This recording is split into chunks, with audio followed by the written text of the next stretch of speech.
Welcome to Networking RX, a podcast devoted to helping business professionals like you enhance your networking skills in order to become more proficient giving and receiving quality business referrals and improving the overall quality of your life and the lives of those around you.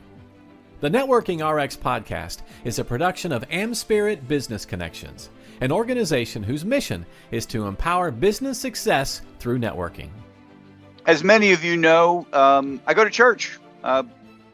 Not as often as I probably should. If you talk to the priest, talk to my wife and kids, probably too often.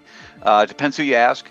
But I've always enjoyed going to church. To be honest, I try to get up early on Saturday morning and catch it early on, Sunday morning. Try and catch it early. Everyone's still asleep, not in mass, but. For me, I can kind of enjoy it. What I really enjoy about it is the readings and the stories, because there are lessons in there. And those lessons usually, almost always, involve relationships. And I look at those relationships as having a lot of parallels to the things I see and deal with on a daily basis. And I'm not pushing religion on anybody. That's your faith journey is your faith journey, and mine is mine. But to me, it's always very intriguing. So I have back on with me today Brian Ahern, and he is the Chief Influence Officer at Influence People, and he's a faculty member at the Cialdini Institute. International speaker, coach, consultant, and what he helps his clients with, he applies research-based approaches to influence to help them boost results. And you can look at some of the prior episodes. He's written 3 books. We're going to talk about his new book, which is called Influence from Above. TEDx talker. I mean, he's done it all. He's done it all. He's a corporate refugee. Brian, welcome to the program. Hey, thanks for having me back on, Frank. It's great to see you and have a conversation again. And I do want to say I haven't done it all. I haven't won a World Series ring or a Super Bowl ring, but I've been fortunate to do a lot of pretty cool things in life. Yeah, well, none of us have done it all, but you've done a lot, and it's kind of an impressive credentials. And I still remember a shout out to John Millen, who introduced the two of us. Mm-hmm. Many years ago. Was it pre-COVID? I can't remember if it was pre-COVID. It was pre-COVID, yes. Yeah. It's funny how we measure everything by the COVID lockdown. Mm-hmm. And I've had you on a couple of times, and as we were, and we'll probably get into this, but we were talking before we hit record, you shared a story about, not really a story, but, it's about us getting out there and liking other people, and not about getting them to like us. And that's really the trick. And I had to chuckle because that's the very first thing you taught me when we met at Panera Bread all those years ago. I kind of came away, and I remember at the end of the meeting, you said, "You see what I did?" I'm like, "No, I didn't see what you did." What'd you do? Where's my wallet? Kind of a thing. And then you revealed that. It's like, wow, that is really cool. That is really cool, because I could feel the shift of, okay, this guy likes me. I've got to like him. So anyhow, catch us up. Well, let me say this too about meeting. It wasn't the first meeting that we had, but I remember I had shared with you that I was writing a book, and I was kind of at the end, and I didn't know what to do. And we met again at Panera, and you brought several of the books, and you talked about the self-publishing process. And that was enough to start demystifying it all. And then I got a book coach, and she helped me bring it across the finish line. And so I'm really grateful to you, because, the first book made it easier for the second book, and so on. And this will be my 5th book now. Oh, okay. It'll be the 4th one having to do with influence. I did a book about my relationship with my dad, his time in Vietnam and things. So that was separate from the business. But I don't know that I would have got there if somebody like you hadn't shared that you can do it. And here's kind of how you get across the finish line. Well, I appreciate that. I run into other people like you, and not all of them finish. And to me, it's kind of heartbreaking, because I tell people you owe it to the world to get your book out. Mm-hmm. You may not sell 1 million copies, but you might make a huge difference in one person's life, and that's really what it's about. And it's generally never one person, because it goes on from there, and so on and so forth. So anyhow, get us up to speed. Talk about tell us about Influence from Above. Well, this book is different than the other books. Each book had a slightly different angle of Robert Cialdini's principles of persuasion and how do we put them into practice. But I had written a book years ago called The Influencer Secrets to Success and Happiness, and it was a story format, like a business parable, to teach Cialdini's principles. I just wanted to challenge myself to see if I could do something like that because I had not read a book that taught his principles that way. The book ended with the lead character retiring in his early 50s. And years ago, after I had done a presentation, my daughter asked me a question that then became the genesis for the new book.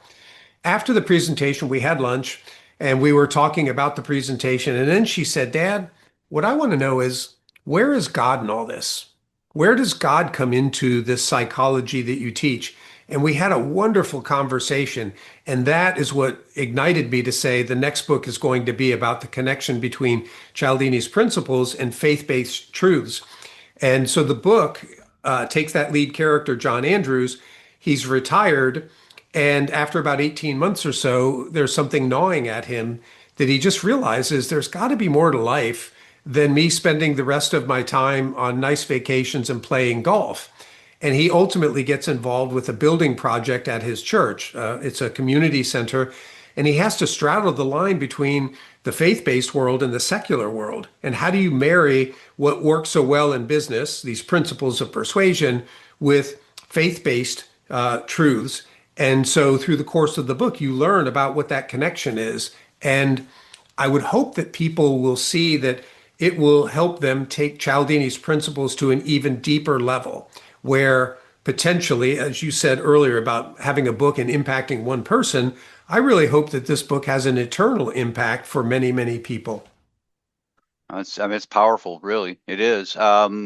Yeah, as I indicated in the opening, I go to church and I listen to the stories, and you have to realize, I mean, many of those stories are upwards of 2,000 years old.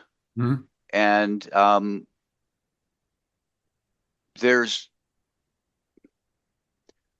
really nothing. Well, I would say there's nothing new we're experiencing, right? I mean, it's Mhm. not, this whole, and I deal in the networking world, and a lot of people talk about reciprocity, like it's this magical 20th, first century fire. Look at to discover reciprocity. It's been around. Right. It's nothing new. Yeah. Well, that was an example that I raised with my daughter when she asked the question. I said, well, there's this principle called reciprocity that if I do something kind for somebody, they feel an obligation naturally to want to help in return. I said, that goes back to what Jesus said. It's better to give than receive, and do unto others as you would have them do unto you. That's reciprocity.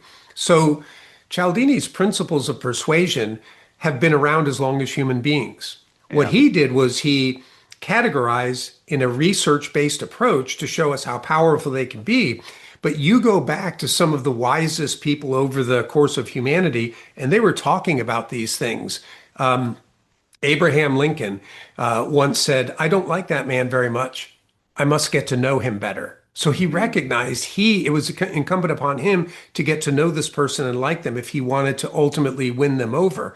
And most people go about that the wrong way. They try so hard to get people to like them. Yeah. And that can have a positive impact, but not nearly the same effect as if people know you like them. Well, again, back to when you and I first met, what struck me about your comment to me about, hey, I found a way to like you, Mhm. Frank, and you recognize that, and that, and I'm going to mirror that, right? It's reciprocity, it's mirroring. Um, what struck me about that is I I don't have control whether you like me, Mhm. right? I mean, okay, I'm going to do this. I'm going to, he must look like the Buckeyes. I'm going to talk about the Buckeyes, right? Or Mhm. whatever it is, and be phony about it. It's like, no, I have control I have control over me and what I find is Mhm. valuable. And and you can find that the glass is half full in any situation, Yeah. whatever it is. I had a case where when I was back in the insurance company that I worked for, I was involved with sales training, but the head of claims recognized that settling a claim is a persuasive conversation. So he invited me to participate in some of the claims meetings. Well, the guy who was heading up the claims training, it was very apparent to me that I think he felt threatened, very territorial, didn't want me there. The vibe I got is, I'm the claims trainer, you're the sales trainer. Why are you here? Mm. So after a series of training events that I had done for the salespeople in the spring, I sent an email to the head of claims and said, I'm all finished with my spring travels. If there's anything you need, let me know. I thought he's going to invite me to a lot of meetings in the home office. Instead, he said, would you go to all the claims offices with Brandon and do a 1 hour presentation? My first thought, Frank, was now I got to spend like 6 of the next 8 or 9 weeks on the road with somebody who clearly doesn't like me. Mm. To make matters worse, on our first trip, we were in the airport in Minneapolis. We go up to Starbucks. I get my drink. I say, can I have one of those green sticks? They give it to me. And then he goes up and orders his drink and he goes, can I have one of those green sticks? And the lady says, oh, I'm sorry. I just gave the last one to him. Oh, geez. So So it was very awkward. And I'm Yeah. like, hey, Brandon, here, you can have the green stick. And he wouldn't take it. Mm. So the following week, we were traveling again. And I get to the airport early, so I'm relaxed. And I see him walking down the terminal. I said, hey, Brandon, I got something for you. He's like, oh, what's that? I pull out of my briefcase a green stick. And I said, in case you ever need one. And he laughed and it broke the ice. We began to find out that we had things in common, like we had competed in powerlifting and he did ultra marathons. I ran marathons. And we started bonding and we ended up having a great time. Now, here's the cool thing, Frank. At the end of the 8 or 9 weeks, he had booked all the flights, the rental car, he drove. I just had to show up and do my thing. Right. So I sent him a card in the inner office mail. It had to do with the Wizard of Oz, which was something I talked about. Inside the card, I put a $25 Starbucks card and a green stick. Oh, geez. Yeah. Sometime later, when I went to his office, which was very Spartan, there wasn't a lot of stuff up, but on the wall was the card and the green stick. And I knew it had made a huge impact on him. And we have remained friends. He left the company and ultimately then I did, but we still have coffee like every 2, 3 months and catch up. And he's been a wonderful friend. And I'm so thankful that I didn't get offended and turned the other way, but I just leaned in to try to get to know him and like him. And I found out there's a wonderful person there. That's a great story. What I love about it, there's lots to love about the story, but it didn't take a whole lot. Hmm. It didn't take a whole lot for you to, I mean, it's a handwritten note. You probably, it's a handwritten note. The green stick, Hmm. you just go to Starbucks and say, can I have one of those little green sticks? Yeah. Generally they don't run out. That's, that's great. But the acknowledgement, right, of he remembered that little transaction and what had happened. And then, of course, the following week where I gave it to him, it just kind of became a focal point for us. But I think sometimes people who are difficult to break through to have their self-defense mechanisms up. You might hear Yeah. people go, I'm not here to make friends. I'm paid to do a job. The reason they say that is because they don't have a lot of friends at their job. And sometimes they are off-putting.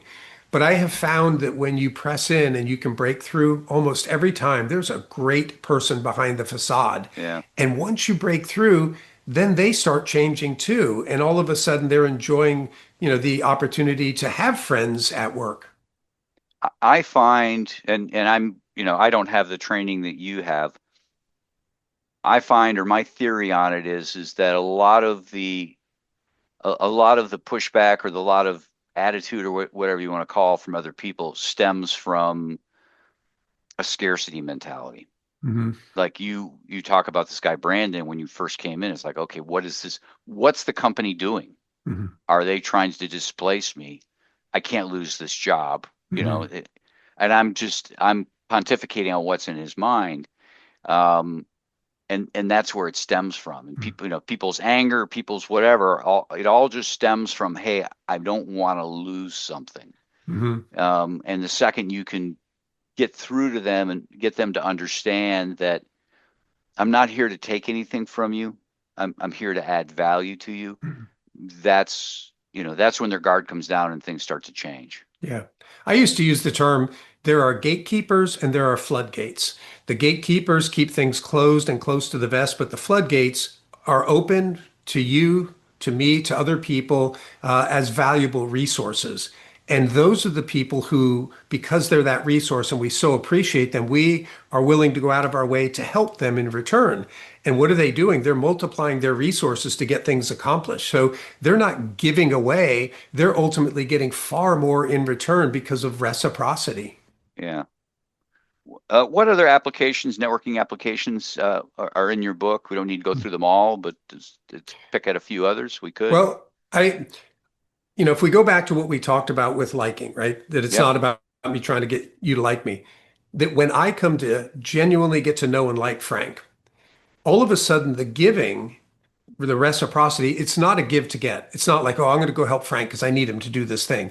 Right. No, I'm first and foremost going to help Frank because I like him. I consider him a friend. And I think we all want our friends to do well. We do feel the freedom to go back to the people that we've helped. But what that does, I think, when I have really come to like you, you sense that, and my giving is more genuine. We have moved from transactional to relational. And I think those two things, getting to know and like people, and then moving from transactional to relational in terms of our helping other people, are what will set people apart when it comes to networking. Because as we were discussing before we got online, somebody's going to join a networking group because they want to build their network. They may Yeah. need opportunities. So they have a need that they're going in there with. But if they dive in there trying to get, that becomes a little repulsive to some people and they find themselves pulling back. But when you recognize, yes, I have a need, but the first thing I need to do is establish genuine relationships and offer help where my skill set could be beneficial for people, that's what starts opening up other people to want to network with you. Yeah. No, I mean, it's very true. It's very true. Um, well, what's next for you? Well, my eyes are only set on getting the book out at this point. Okay. I've already had people say, "Are you planning another book?" I'm like, "No, no, no, no.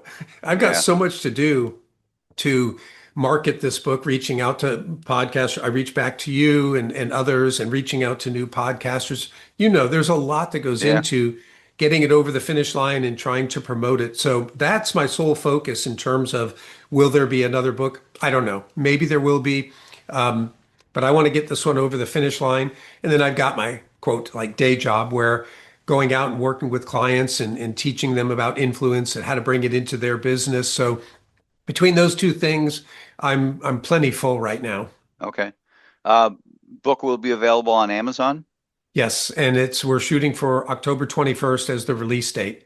Okay. Well, this episode probably won't come out until November. So it's out there. It's on Amazon. Will it be on your website as well? Yes. So coming out in November is great because it will make the perfect Christmas gift for There you go. somebody. Yeah, there you go. Yeah. So, I do. Do we have time to circle back to something? Yeah, no, Um, we definitely do. Yeah. when you talked about how you really enjoy the stories, when you go to church or if you're reading the Yeah. Bible, um, the book is a story format, but there's a lot of opportunity for people to see this lead character starts seeing how his life is paralleling certain people in the Bible. And some of that comes from personal experience on my part. And I will give you a very intimate story from my wife and I that when when we were trying to have kids, we weren't sure if we were going to be able to have kids. She had had some tests done, and so we were determining we're probably going to have to do in vitro fertilization.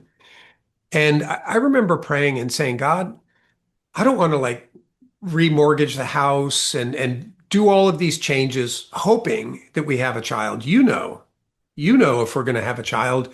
And so I am going to be like Gideon in the Bible and lay out my fleece. I'm going to trust that you're going to let me know.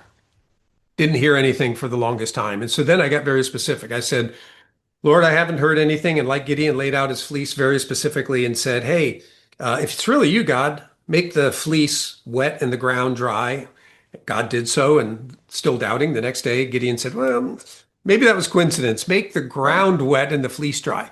So with that story in mind, I said, Lord, you know what's going to happen here. I would take it as a sign from you that if the interest rate came down to 7.5%, because back in the mid 90s they were pretty high. I'll take that as a sign that we should go ahead.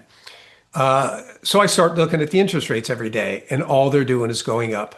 I Mm. don't know how much time passed, but I had totally like forgotten about it. And I'm sitting at my table in the front of the house one day, and out of the blue, this thought hits me. Bill Clinton speaking on TV tonight. If people don't like what he says, interest rates will go up. I immediately called the mortgage company and I said, "What's the interest rate?" They said 7.5%. I said, "I want to refinance my house." It went up to over 9% from that phone call. And ultimately, our daughter came into the world. Now, I choose to see that as a parallel with Gideon's life. I felt like I know God was interacting with me. And the story in the book has a lot of similar type things because I do believe, Frank, that God is here and he does speak to us. But we get so preoccupied with our own agendas that we seldom pay attention to the ways that he might be like tapping us on the shoulder and Yeah. saying, maybe over here. Yeah. No, I mean, absolutely. You look at, I look at my own life, and there were there were 100 reasons for me to leave Columbus because I'm not from here. But it against all common sense, against all family advice, against all friends' advice, I stuck around and met my wife. Right, and God had a plan for me. He had a Mm-hmm. plan. Now, my wife may tell a whole different story. She's But telling people she should have left town. damn it. But no, I mean, it's, we look at our lives and, there's something there, and it's, Mhm. I don't know, Yeah. it's powerful stuff. For Yeah. me, it is. I But think even my coming across Cialdini um, yeah, was completely by chance, but more so than coming across his work, it was when I saw that there was an ad that talked about manipulation. And I always tell people that moral part of me said this needs to be addressed. If I hadn't had that moral compass, I might have just thought, man, what a dumb copywriter, and just gone on yeah, with my life. But the fact that I addressed it and sent an email to Stanford is what got Cialdini's office to call me to thank me. And as I told him about a year and a half ago when I spoke at the conference to celebrate the 40th anniversary of his book, on stage, I said, "Bob, I have to thank you because you didn't just change the course of my career, you've changed the course of my life. My yeah, career is different. This is what I do now full time, but how I interact with my wife and how we raised our daughter, how I treat my friends, all of it is different because of you and your work." yeah, And I think that's some of the highest praise that we can give somebody is you have made a huge impact, maybe an eternal impact on my life. yeah. No, that's a great story. That's a great story. Best way to get a hold of you? LinkedIn, if you send a request to connect on LinkedIn and you don't put a reason, guarantee you I will come back and say, "How did you find me?" I'd like to know why people are Yeah, wanting to reach out. And then they can certainly go to my website, which is influencepeople.biz.